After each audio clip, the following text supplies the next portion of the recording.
Hey guys, Drifter here. Welcome to Black Ops 2 In-Depth. In today's episode, we're going to be discussing the Ballistic Knife, special secondary weapon, special weapon, whatever you want to call it, stabbing machine. The gameplay that you're going to see is one of the first times that I've ever used the Ballistic Knife. I pretty much just never run this weapon. It's not normally my thing. I'm more of an akimbo guy, but thankfully I'm also the in-depth guy. I know how this weapon works, and I do know how to adapt to it very quickly. You're going to get to see me flank a lot, go on some short sprees, some stabbing frenzies, and some very long shots with the Ballistic Knife projectile. But you're not here to watch my gameplay, you're here about stats, so let's talk about that.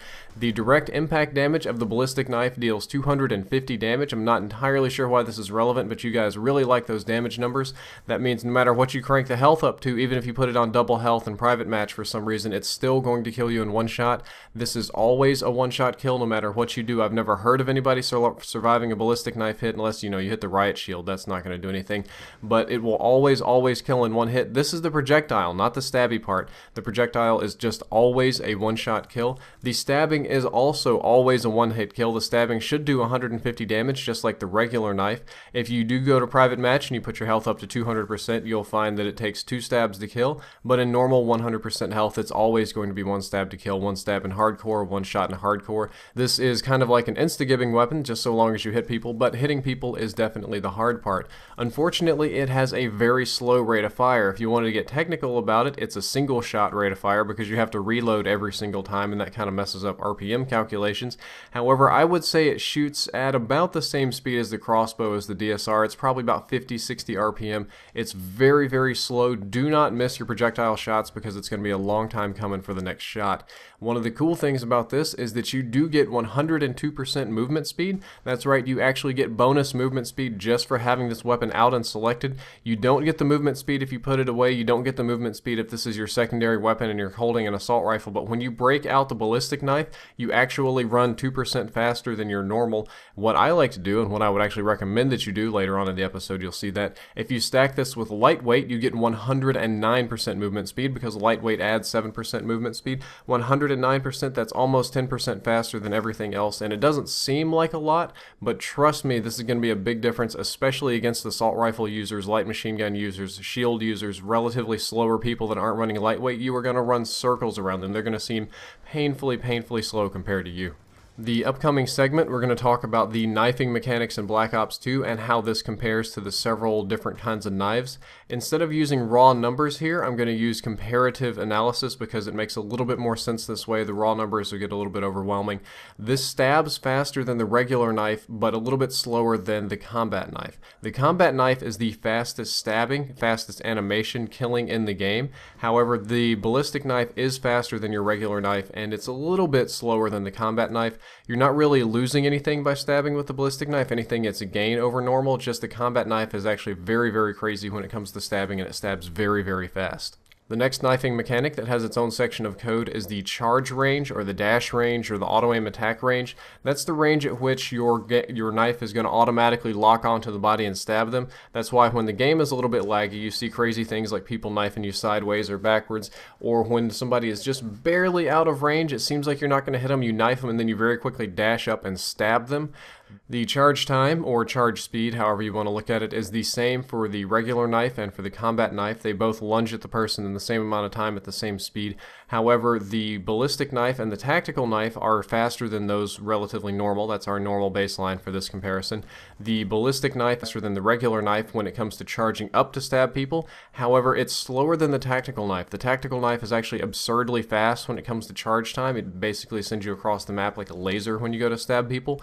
So again, the Ballistic Knife is not the best in any of these options, but it is pretty much middle of the pack or slightly better than your average. There is no situation in which the Ballistic Knife is actually the worst or bad at anything. Though, if you're talking about things that are bad, the knifing range in Black Ops 2 is very short. It's about 1.5 meters, give or take a little bit. This is shorter than any previous Call of Duty game. If I'm not mistaken, Modern Warfare 3 would have been closer to about 1.8, 1.9 meters. Black Ops 2, it's 1.5 meters. Very low. The lowest in any game. We have lower charge ranges, lower auto-aim values. You have to be much closer to the enemy to hit. Knifing is a challenge in this game. It's not Modern Warfare 2 where you can run around with commando and knife people from 20 feet away. It's the opposite of that. You are just very weak with a knife, or not weak, you have extremely limited range, and you need to keep that in mind. You need to be very close to somebody before you do try to stab them. One of the more surprising things about the ballistic knife is that you actually appear on radar when firing. I thought surely you're not going to show up on radar because I know the crossbow puts you on the radar, but I was thinking ballistic knife, it's a handheld knife weapon. There's no way I'm going to show up on the radar. I don't show up on the radar when I click and stab people. However, I do show up on the radar when I shoot my projectile. Shooting the projectile is going to make you show up on the radar, so please be aware that when you shoot it, you need to be able to move or flank because people are going to notice that dot and they're going to turn around and hose you down. Just don't miss with your projectile and be very, very mobile. Ghost won't help you and there's no way to kind of silence it. The arc range on the ballistic knife is actually kind of punishing. It begins to arc a little bit after about 20 meters or so. This is going to be closer to the minimum damage range on your submachine guns. It's got a pretty good range with no arc where you can point it pretty much straight ahead. However, after 20 meters, you're going to be losing what I would say any sort of reasonable arc. You're not just going to be able to point and shoot. And it starts to arc very, very heavily after about 35 meters. If you're going with long shots for this weapon, you need to keep in mind that it has a very, very heavy arc. If you're going for across the map shots, you're going to need to aim 20, 30, 40 degrees over their head because it's going to arc and come straight back down. The arcing is very heavy on the ballistic knife, and you need to keep that in mind. It works best in close quarters combat and medium range and that sort of stuff. Unlike the crossbow, this is not a long range special weapon. Also, unlike the crossbow, it actually reloads very, very quickly. It reloads in 1.1 seconds, and the reload cancel time is 0.3 seconds. That's where I got my estimated fire rate of 50 RPM or 60 RPM from, because that's about the same as the amount of delay between the shots on the ballista or the SV or the DSR. However, if you reload cancel, you do have the potential to shoot this much, much faster. You could get it up to something like 90 RPM if you reload cancel and shoot very, very quickly. But the timing on that's a little bit difficult, and I imagine that most players are just going to wait for the animation to finish, and you need to time your shots and make them count. You just don't want to be spamming them about everywhere. The trick to the ballistic knife is to always flank. And when you're running this class, you always want to flank. You want to be coming up behind enemies, beside enemies. You really want to avoid one-on-one engagements. Maybe if you can push them somewhere in a hallway on a guy that you know has a weak SMG or not a shotgun or something like that, it's okay to charge in their face and stab them. But the goal is that you want to be very, very fast. You want to have more sprint time, more run speed than anybody else on the map. You want to run up beside them, behind them, stab them, any of these sort of things. You see me going for some of these cowboy quick draw kind of in their face gameplay here, but that's because I do YouTube and the pressure is you always want to have that good gameplay, and it's not always seen as the best gameplay when you stab people in the back, but that's really what you want to be doing with this weapon. You want to go for flanking people, for surprising people. You don't want to do 1v1 because you will always, almost always lose the 1v1 when you have a knife. You also need to know when to stab and when to shoot. This was the hardest part for me to learn when I did this, is I always just wanted to shoot. I wanted to run up and shoot the ballistic knife and then go for the stab. But what would happen is, in the time it took for me to stop and then shoot the projectile and then put it away and reload it and then go for the stab, I would get mowed down. Whereas when I was in a close range situation, what I could do is just charge all the way, don't worry about the projectile, and just go for the stab. That works much, much better. It's kind of a tricky thing. I say anything under about 5 or 6 meters, just rush, just go straight for the stab. Usually anything under about 10 meters, I'm probably just going to throw a grenade and go for the stab. I don't actually go for the shots anymore until they're 15, 20 meters away, and it goes in a straight line. It's 100% accurate all the time. I can pick off snipers and campers and people that are sitting still, but it is a skill shot. It's difficult to do. If somebody doesn't see you, if there's a multiple group of people, preferably at medium range, it is amazing to just sneak up behind them and pop and reload and pop and reload and pop and reload and clean them all out. It's really, really fun, but you do need to play with this yourself. You need to get used to it. It's going to take a couple games. Just know when to stab and when to shoot. It's just all about your playstyle and your feelings, but I do have a class build for you that's going to help you with this. I recommend using lightweight. Always use lightweight with this because you want to be as fast as possible. This is going to make your melee charge time faster, your auto aim range faster, and it's going to kind of suck people into your knife a little bit faster when you're faster. Always use lightweight. You want that 100%, 109% movement speed. I run scavenger, so every time I stab somebody, I get back my tactical grenades, my lethal grenade, which in this case I was just running a tomahawk. It's a purely stabbing class, but if you had something else, that would be good too.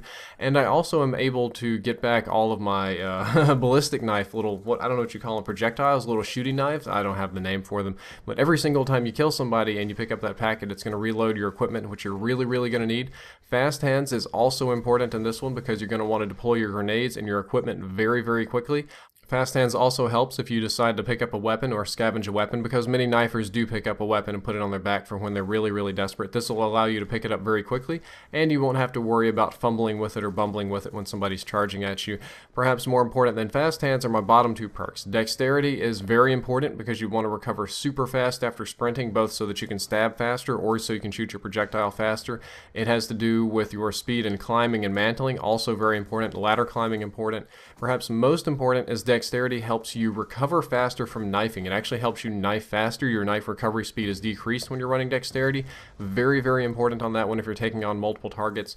Lastly, extreme conditioning, which we've already discussed in previous episodes, is going to be very important because that gives you double sprint time. That's double flanking, twice as far around the map. Going to be extremely important for sneaking up behind people. Unfortunately, unlike the combat knife, the ballistic knife doesn't get that extra 50% run speed, sprint time, but this definitely does help, and it lets you get all over the place. This is what I use, and you want to pick one tactical and one lethal of your choice and just run around like this. Radar and orbital VSATs, they're going to be your enemy, but unfortunately you show up on the radar when you shoot the ballistic knife anyway, so running Ghost probably wouldn't help all that much. Well guys, that's all for this episode. I hope that you enjoyed it, and I hope that you learned something useful. If you'd like to check out my previous episode on the crossbow, you can click the box on the left. If you'd like to check out my next episode on the assault shield, you can click the box on the right. It'll open in a new window when it goes live. As always, if you enjoyed the content, don't forget to like and subscribe. Drifter out.